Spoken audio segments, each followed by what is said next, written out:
Okay, for live, I have to smile more because yesterday I was like figuring things out and I just look like the grumpiest person on this earth. I swear. Okay, see? You want to join this video, don't you? Look it, I'm smiling. Okay, we won't do that again. I'm such a dork. Okay. No, not internal mic. We gotta switch our mic over. Trust it's getting real here, people. It is getting real. Let's see if we can find our mic now. There it is. Okay. Welcome to the death of a dream. I always thought that I wouldn't open like that, but here we are. And we've gone through about 1 billion openings, and I love mixing it up. It just is so worth doing it a little different every day. You never know. You never really know, especially if you're a listener of this podcast. Where are we going to go today? Welcome. I'm your host, Hanna Nuss, and my great thing, let's do some greatness grounding. My great thing from yesterday really was just taking time. And I've been obviously, almost annoyingly, forcing myself to take time, especially take time in things that I normally wouldn't, in things that are painful. And instantly, yesterday, my mom had called me. She was upset because her dog had passed away very suddenly. And I was like, oh, about to be clearing her to voicemail for the next couple of days. That's heavy stuff. And, I also want to be there and love on people and help people. And part of being there is helping them even in the times that aren't cheery and happy and the only environment where I want to include myself. And so when she called me, I remember getting off the phone, feeling this pain and this tightness and this very strong awareness that that was the situation that I wanted to avoid. And she had texted everyone. She's like, we're going to bury the dog under the tree. If anyone wants to come out, just let me know. And no one responded and no one was going out. I knew that for sure. And I was like, you know what? We'll be there. We're coming. I am going to get past myself feeling uncomfortable because I want to love and be loved. You need someone in that moment. That's a big loss to you. And I want to be that person for you. And so bigger than me, I need to get past this moment. And I was so glad that I did, because while some parts were wildly uncomfortable and super low and sad, most of the parts were happy. And most of the parts myself and my children, we were a light in an otherwise dark and very heavy and sad situation. And, that's a growth point for me. That's something that I'm growing on, working on. My instant response to most heavy situations is like, okay, let's just move on. And you can't always move on. And it's important that I start putting myself in those situations. And so yesterday was another one of those things that I just wanted to skip over. If we just completely avoid this, it's like it never happened at all. And that's not fair to my mom, who I love and I want to support, right? That's not fair. And so my great thing was supporting her, was just loving her and being there and having my children be there and help be the light in a situation that would have felt really heavy and dark to go down alone, right? And I don't know. That's just a part of the ever evolvement and growth of where I'm trying to go, where we're all trying to grow, where we're all trying to move in our lives, to continue to get better, to continue to foster relationships, to continue to grow for the people that we love and with the people that we love. Right? Geez, that sounds like a book in and of itself. Writing that down. Just kidding. I'm not writing it down. Okay. So that's my great thing. Take time today to recognize yourself for your great thing. As we continue to grow and evolve in this podcast, and I think that's the most beautiful part of this podcast to me. Other people, you can have your opinion. Like, yes, it may be crazy. And yes, there may be episodes that are completely unpolished and insane and all of that. And as I'm working to continue the growth and the expansion, I don't want to go back and mess that up because it's such a beautiful part of this story. And I was talking with a friend this weekend about the growth and the expansion and the continuing to evolve and what the show becomes. And there's a piece of me that just wants to protect that so much. And could I go in and could I fix it? And could I put my intro and extro on everything? Is it called an extro? It doesn't seem like outro.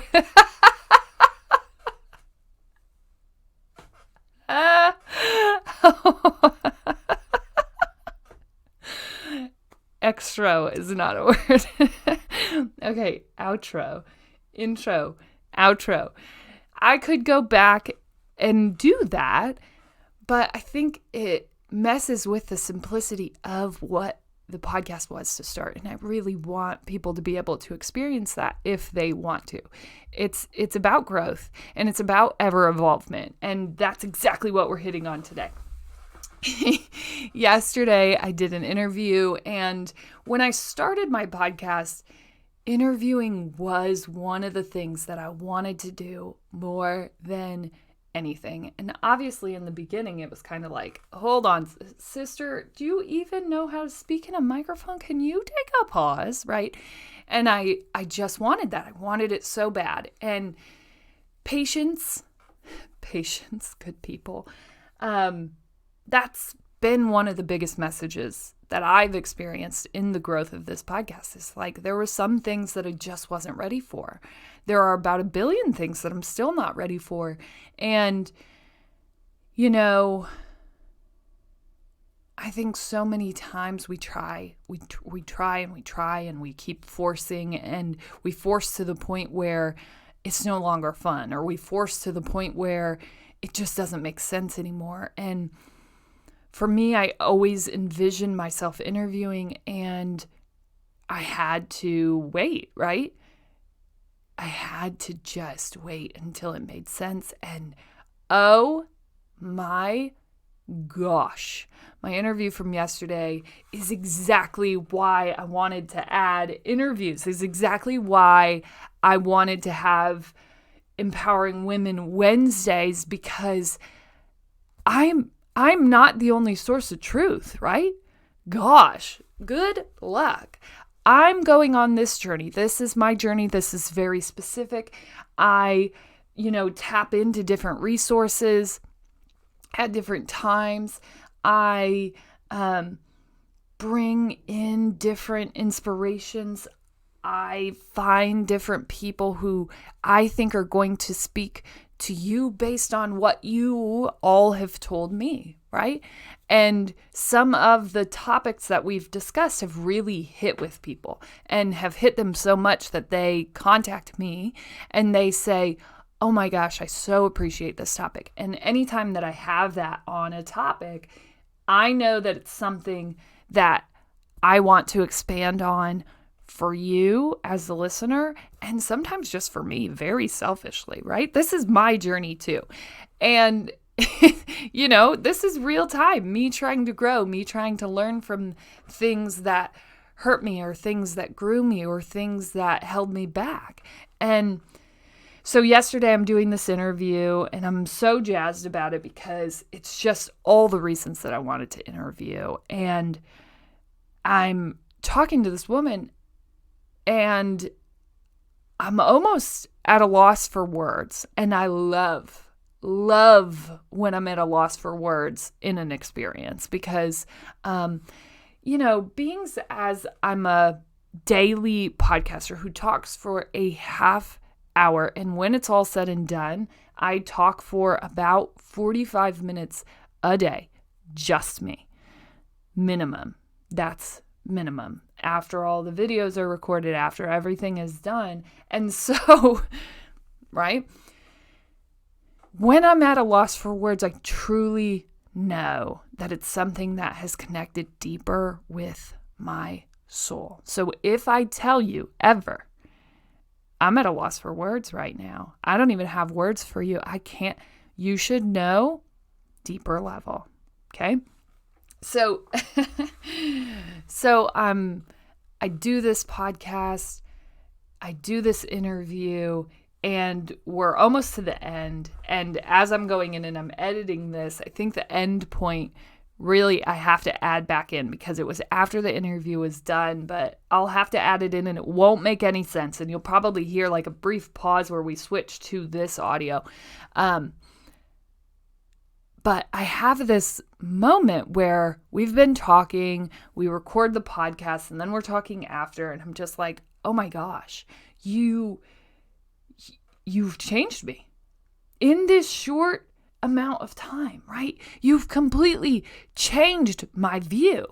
And so much of this journey has been about just opening up and laying down my thoughts and my views as something that I'm open to changing, right? As something that I went in not knowing if I'm right or wrong and not knowing what right or wrong is. And so last week, I think I talked on, or maybe somewhere in the last month, on food addiction and on how I was using food and the way that I was using it. And so I'm talking to this woman and all of a sudden I start talking about food addiction and how I have this unhealthy relationship, really mostly because stemming from healing from a very severe eating disorder. And I thought for the longest time, and I can tell you, and I'm sure that I've spoken on it in this podcast, that I had healed from that I was working in a healthy way with food. And after talking to her yesterday, I realized that, yes, I was working in a healthier way, but no, I really was still stricken by that. I was really still controlling food in an unhealthy way and restricting. And I thought that, I'm raising my kids in this healthier way, in a better way than my mom did. And, because diet culture was so fluent in the 90s, was like on the uprise. So many of us have to heal from being raised in that, right? If you ever saw your mom pop a Slim Fast or drink Diet Coke instead of a meal, you know what I'm talking about. Literally, like we talked about this yesterday, and I was amazed at the things that she referenced, hitting so close to home for me. And it's no wonder, right? It's no wonder that we went on to have an eating disorder in college, or we went on to completely restrict foods because that's how we were raised. And for me, it was like, no, I'm not talking bad about my body. No, I'm not going to be on an ever-present diet. But there was this piece of like, I just can't allow those foods. And yesterday, this mind-blowing moment, and I had brought her on because of the things that she said. And I always bring guests on that are going to help grow and expand the way that I think about things in order for me to better teach, to better help, to better serve everyone. And so anyone that blows my mind in the way that they think and do things, I want to bring on here. Not that every interview is going to help you in the way that it helps me or is going to help you in the way that it helps someone you know. But that's why I bring them on, right? To continue this learning and this growing. And so when I had this speechless moment, she had said something like, and I had hit on food addiction, and she had said something like, is it really even a food addiction? Because food addiction in it of itself is sort of a diet culture term, is sort of a demeaning term to yourself.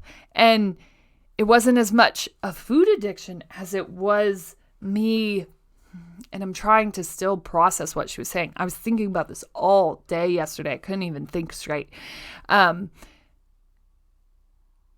Is it really just me trying to be in control of food the way that I was when I had my eating disorder, the way that I was when I had disordered eating, and maybe it's still slightly disordered? Right? And even in that way of thinking, and while I've always been trying to heal myself, I think a lot of my healing came from me staying in the same amount of control. And while I wasn't restricting like I was before, and so it felt like, oh, I'm not eating for days at a time, so I don't have an eating disorder, right? But in some sense, I'm still in control of that by what I'm putting in my pantry. And here's the messed up thing, and here's where I learned and growed most yesterday from what she was saying, is like, we just wouldn't have food that catered to our lifestyle. I have 2 young children. I have a husband. We're both very busy. My husband works full time. I'm building this empire while still working full time and working to branch relationships, and still, we're busy. We're busy. And I don't have foods in my house that cater to that lifestyle. And here's where that hurts. We would spend like Saturdays where I'm just like exhausted beyond exhaustion. And my kids would be like, Mom, we're hungry. And mentally, I'm exhausted by this fact that I have to keep cooking.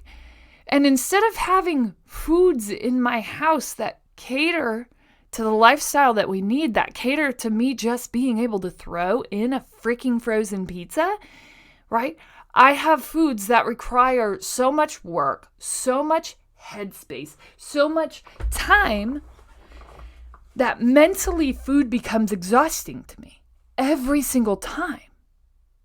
And I've tried simplifying it, and I have. And when that's working well, it works really well. But those moments when I'm weak, or those moments when I'm like mentally drained, physically drained, when I just don't want to do anything, I don't have anything on hand that caters to that mental toll, right? And so it's creating this disorder. It's creating this discomfort with food. And so there would be days where we just wouldn't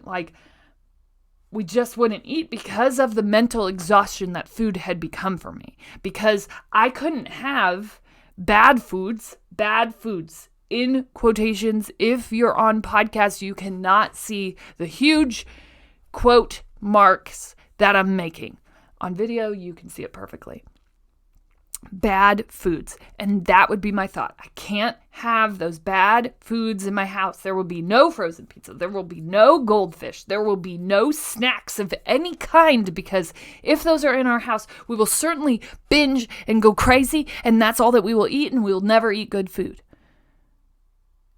Right? And so my mind-blowing moment was like, have them. Because here's the thing. Mentally, food can be draining. And when we start to create and have that relationship, it's because we're not putting food in that helps to cater not only to the health and wellness side, but also to where we're at in our lives. My life is a little bit crazier than most. And so not having food that caters to that because I'm still scared of that girl. Yeah, the one that was 19, sitting in a house making every single brownie that was in a cupboard, only to take one lick of it because I was so scared of what would happen if I let those calories into my body. And so I would have all the foods and I would cook all the foods and I would put them out for people. And then on weekends, if I had lasted 4 days of not eating, on weekends I would eat everything in sight. Right? As you can imagine. As a college athlete, you would probably need to replenish your body if you were expecting your body to contribute positively to perform for an entire weekend. You would need sustenance. And so yesterday it was like, you're still restraining. You're still scared, right? And I've grown so much in the way of food and my relationship with food. And yesterday was like the final, hopefully, and we're never done growing, so it's not final.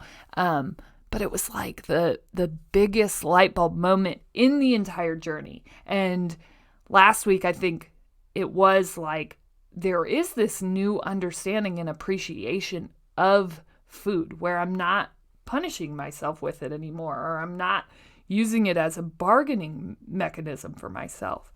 And so much of that stems from that past eating disorder that I really thought that I was healed. And yesterday made me realize, yeah, it definitely is better. But mentally, we have to have food for different reasons. And, yes, food is a beautiful thing in the way that it can help you through something. And I think I was still holding myself back from fully enjoying those foods and giving myself permission. And I have given myself so much permission to eat the things that I want, to be okay with that. But there was still this side of like, okay, as long as it's not in our house.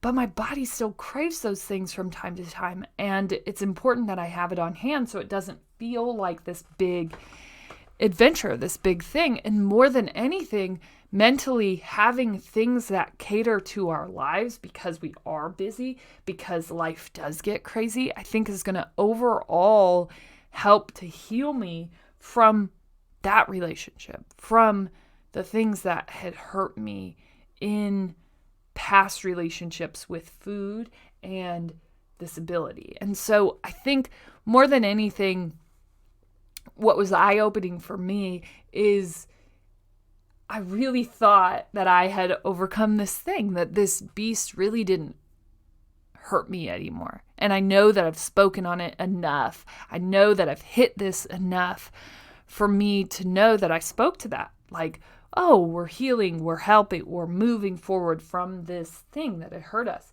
And today I want you to keep in mind that you are ever growing. And I bring guests on this show to help expand mindset on topics that I feel like are going to resonate with this story as a whole.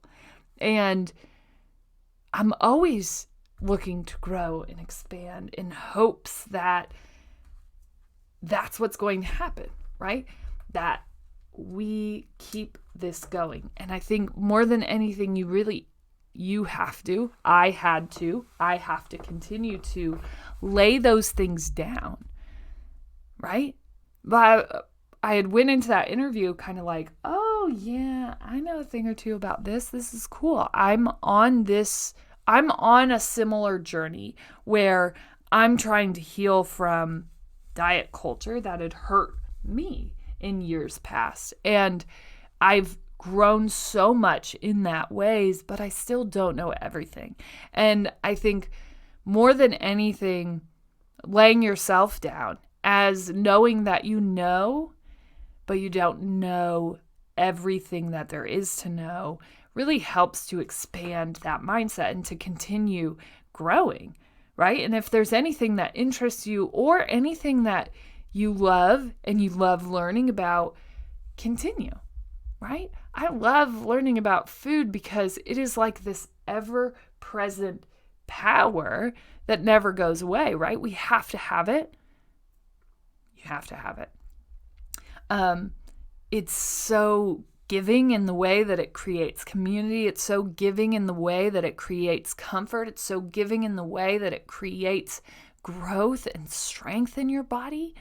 And so it will be an ever-present part of this. And it seems kind of weird, right? Like, oh, well, we talk about growth and your body and your mind and growing into continuing to grow from the death of your dream. And it's just such a present part. And I think for women especially, it's always present.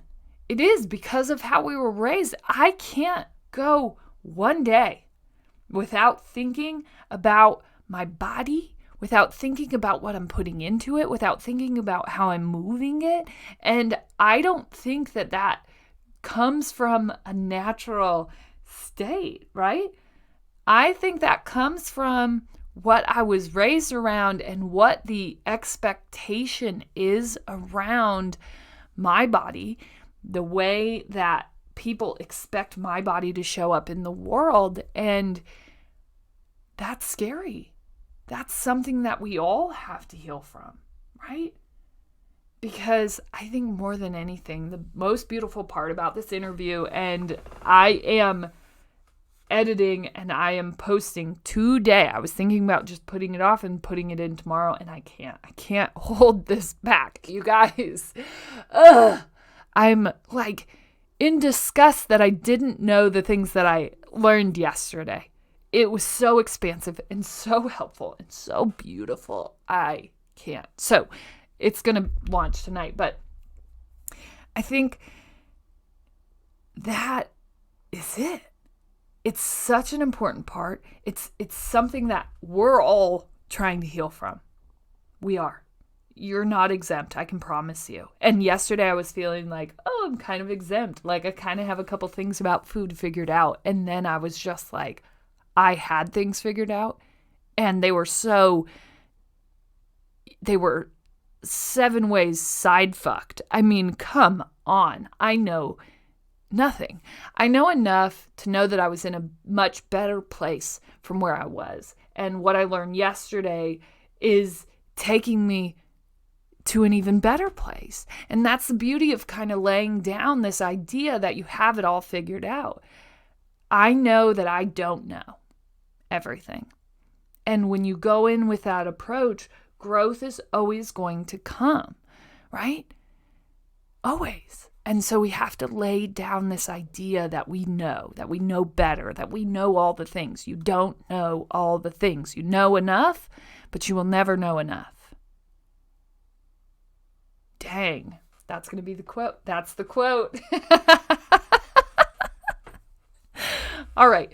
So today, major Empowering Women Wednesday interview with an intuitive eating dietitian, which is there a better way to live your life? She's a registered dietitian and she completely blew my mind. I will say, if you follow me on Instagram, it's The Death of a Dream. Follow me there. Anyone that I follow is kind of stamped and approved. I always put it in the show notes, but anyone that I follow has impacted this Death of a Dream journey in some way, or they've been interviewed on the show. And so that's like a foolproof, who do I follow? How do I help increase the beautiful presence of my Instagram? How do I do that? That's how you do it.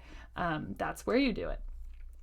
So go ahead and check out everybody that I follow there on that account. If you go over to Hanna.Nuss. That's more of my personal life. But if you want specific to this podcast, that's where you'll find that at The Death of a Dream.